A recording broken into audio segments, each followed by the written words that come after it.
hubungannya dengan menulis dan traveling itu memang sangat jurnalistik. Ada yang perlu tanya-tanya, monggo kita berdiskusi.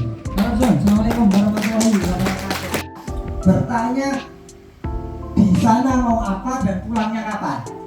Kalau lagi backpack. Saat saya yang kelima, yang keenam ini paling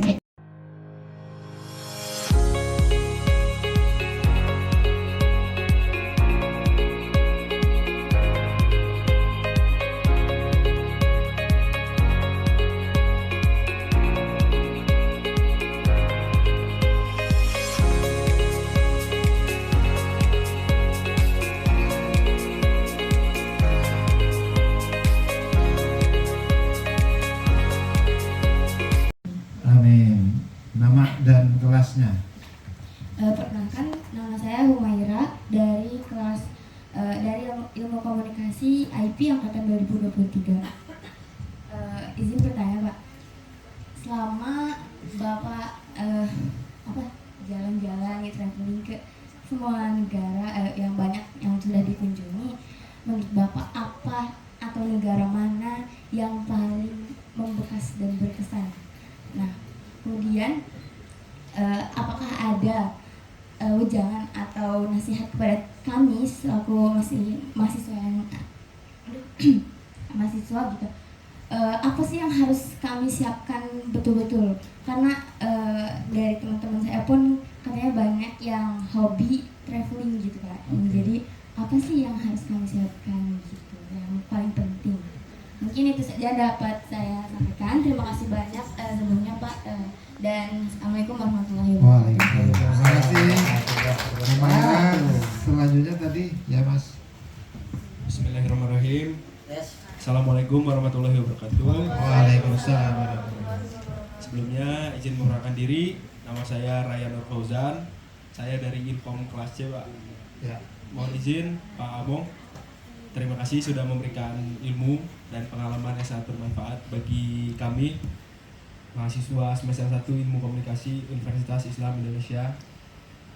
Saya ingin bertanya Pak, mungkin seputar pengalaman Bapak. Kalau traveling itu kan, aku yakin teman-teman aku ini pasti banyak lah yang pengen traveling. Aku juga termasuk. Tapi untuk memulai suatu hal yang baru tentu sulit. Kadang bingung juga. Gimana sih cara ngelakuin pertama kalinya itu? Kalau boleh, jika Pak Abung berkenan, bisa nggak menceritakan apa langkah pertama yang Bapak lakukan saat pertama kali traveling itu? Misalkan ke negara mana, lalu persiapannya seperti apa, lalu antisipasi hal-hal terburuk yang mungkin bisa terjadi. Mungkin sekian seperti itu. Terima kasih Pak. Terima kasih Ryan. Keren. Satu ya Mas sebelah. Ya. Assalamualaikum warahmatullahi wabarakatuh. Waalaikumsalam. Terima kasih buat Bapak Ibu udah mau share pengalaman dan Nama. Perkenalkan, nama saya Bima Raffi Ramadan dari Ilmu Komunikasi C angkatan 2023. Sebenarnya dari beberapa buku yang sudah ditulis sama Bapak Ibu, adakah tips dan triknya untuk selalu ingin mood buat nulis gitulah intinya gitu sih. Terima kasih. Terima kasih. Oke, tepuk tangan. Ya. Kita kembalikan ke Mas Ibu dulu, silakan.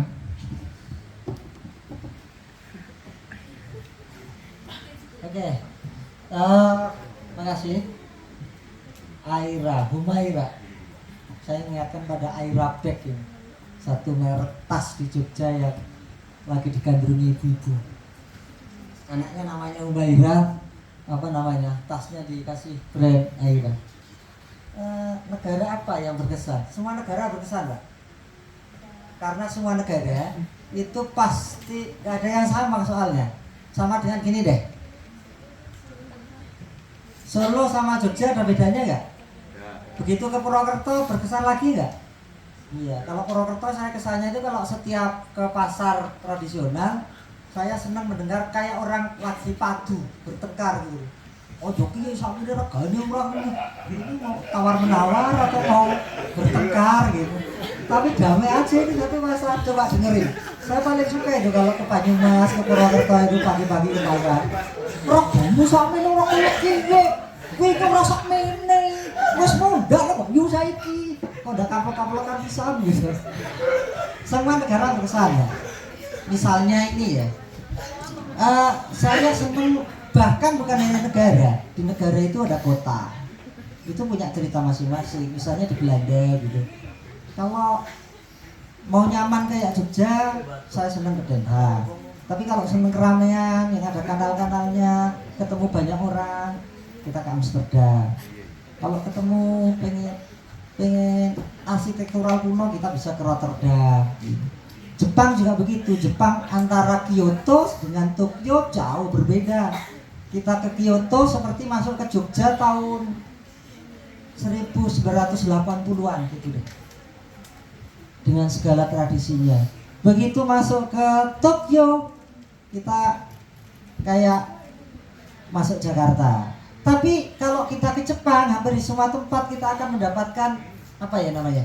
Saya pernah 2 kali ada pengalaman gini. Teman saya itu habis moto, zaman dulu masih kamera ya, masih kamera di SLR itu, habis moto ditaruh di taman karena yang lain segera balik ke hotel.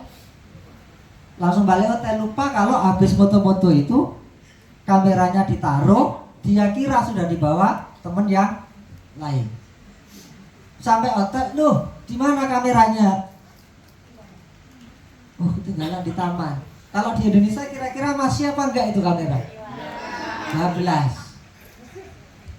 Kembalilah kita ke taman. Dan itu masih ada posisinya di tempatnya. Tidak ada orang yang menyentuhnya. Yang kedua, pengalaman dompet jatuh. Sampai hotel kelupaan, dompetku jatuh. Habis dari Harajuku itu. Kita balik lagi aja ke arah, siapa tahu itu terjatuh dan macet itu. Bener. Jadi kita balik ke arah Harajuku dari hotel itu, dan kemudian di tengah jalan kita gini, itu dompet hanya dipinggirkan ke tepi trotoar dan masih utuh isi dalamnya, gak ada yang hilang. Kira-kira kalau di Indonesia? Nah, itu kesan saya tentang Jepang. Jepang itu lebih islami secara perilaku dan attitude, meskipun mereka rata-rata tidak beragama, tapi akhlaknya sangat islami. Di kita 90% orangnya beragama, khusyuk, jenggoten, ngono kadang-kadang, bener nggak? Begitu ada dompet jatuh, seketika hilang. Gitu-gitu cerita gitu menarik. Ada negara yang berkesan karena saya dideportasi itu Yono. Saya pernah ke Georgia. Georgia itu Eropa bawah, Soviet bawah. Yang arah-arah Syria, arah-arah, ya pokoknya bawah lah, arah-arah perbatasan antara Eropa ke tengah. Lah ternyata saya itu nggak baca aturannya bahwa masuk ke Georgia itu bagi pemegang visa Schengen itu hanya bisa dilakukan kalau naik pesawat, bukan naik jalur darat. Jadi saya masuk sudah sampai imigrasi, tiba-tiba digeruduk 4 tentara yang dadanya aja setinggi kepalanya, pakai laras panjang itu, dan digiring keluar, suhunya -4 dan terserah di luar mati mau hidup di luar bandara. Akhirnya cari taksi dan kemudian cari hotel. Akhirnya saya kembali ke Ankara, kira-kira perjalanan bus 12 jam lagi. Itu juga berkesan. Mau berkesan apa lagi? Ada yang berkesan waktu di Korea selama seminggu tidak keluar duit dan tidak boleh keluar 1 rupiah pun. Kenapa? Saya hari pertama ngisi kayak, hari kedua ngisi acara kayak gini, entrepreneur di teman-teman TKI, BNI. Setelah itu saya nggak boleh nginep di hotel, suruh nginep di sekretariat mereka, namanya ICCs. Dan setiap hari itu sudah ada kopi, ada nasi, ada masakan Indonesia, ada, pokoknya selama 7 hari di sana ngobrol sama teman-teman TKI. Alhamdulillah pulang banyak yang jadi. Ya, salah satunya di Magelang sini sekarang punya toko besi bangunan 3. Itu didikan saya waktu ngisi di Korea. Ada lagi apa? Kalau di Amerika ya kerampokan itu bukan hal yang menarik. Ya kalau di Machu Picchu tadi itu impian hampir semua traveler profesional sedunia. Jadi saya belum disebut backpacker katanya kalau belum sampai di Machu Picchu, negeri berkabut yang mataharinya paling 2 jam setiap hari. Ada bangunan di ketinggian 4.200 dpl, jadi lebih tinggi dari Merapi. Bangunannya masih utuh seperti itu tadi, tapi peradabannya sudah hilang. Jadi gitu-gitu menarik. Makanya saya tuliskan di Lensa Desa sama Burung News karena ada selalu tiap perjalanan menarik. Ada lagi saya waktu di Chili itu kebetulan salah satu stafnya itu adalah orang Jogja dan orang UGM. Saya pernah kuliah di UGM 8 tahun 4 bulan, tiba di sana dan wah sedulur dhewe sak kampus sak Yogja. Wes gak usah nanti Mas. Dimasak sambal. Pokoknya 3 hari di Chili itu saya nggak boleh keluar apa-apa. Dilayani seperti tamu negara. Bahkan ada 1 hari saya diantar kemana-mana ke tempat-tempat yang bagus pakai mobil kedutaan, mobil sini. Jadi kebiasaan saya kalau keluar negeri itu, apalagi yang jauh, saya usahakan mampir ke KBRI. Iseng aja, cuma absen, ninggalin jejak di situ. Tanggal sekian saya datang ke sini tanda tangan. Waktu di Kolombia itu saya barengan sama 13 anggota DPR, termasuk Luki Hakim apa siapa itu ya. Nah, mereka ada di situ, saya pas ke sana, akhirnya ikut makan-makan besar sama Bu Dubes. Nah gitu-gitu kan berkesan tuh. Jadi nggak bisa ceritakan, semua negara pasti ada sesuatunya. Spanyol misalnya, saya ke Spanyol karena suka Barcelona. Saya 3 kali saya nonton bola langsung di sana, zamannya Messi dulu. Barcelona menjadi berkesan karena ada stadion Camp Nou dan di situ ada Messi.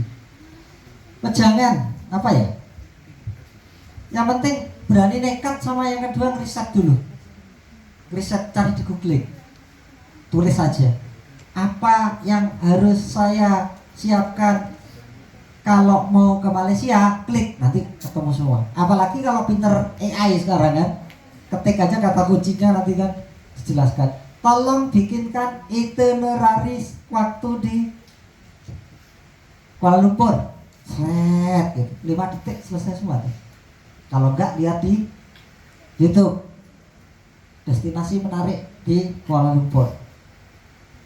Kalau mau dalam tulisan teks, baca di grup komunitas backpacker internasional dan backpacker umroh. Pokoknya wani nekat, mumpung masih muda kudu nekat, pasti bisa pulang. Saya itu nggak bisa bahasa Inggris saja kemana-mana pulang. Yang penting masih bisa bahasa Tarsan, selamat. Ya. Udah selesai. Mentalnya disiapkan. Saya itu menang nekat, menang mental. Bahasa Inggris raiso, teknologi nggak ngerti, dan saya menikmati setiap perjalanan saya. Dan semakin tersesat, semakin senang. Kenapa? Tidak ada kamus tersesat dalam hidup saya sebagai traveler. Karena semakin kita tersesat, semakin bagus. Karena berarti menambah jauh destinasi perjalanan kita. Berarti menambah juga pengalaman. Yang tersesat pasti punya pengalaman lebih banyak dan baru daripada yang tidak tersesat. Jadi niatkan kalau bisa selama traveling ada tersesat. Dan hampir 90% semua traveling itu tidak sesuai dengan itinerary yang dibikin ketika berangkat. Entah ketinggalan kereta, entah ada kemacetan di jalan, entah karena nunggu teman yang keputar-putar di mana. Tidak ada itinerary yang pas persis ya ketika kita traveling. Ryan, mulai dari mana? Mulainya memaksakan diri untuk nekat. Kenapa? Sebetulnya di luar negeri itu jauh lebih aman dan jauh lebih gampang daripada di dalam negeri. Apalagi di Singapura, semuanya ada panduannya, ada arahnya, nggak ada yang nggak jelas. Kalau teman-teman itu pernah ke Jakarta dan bisa balik lagi ke Jogja,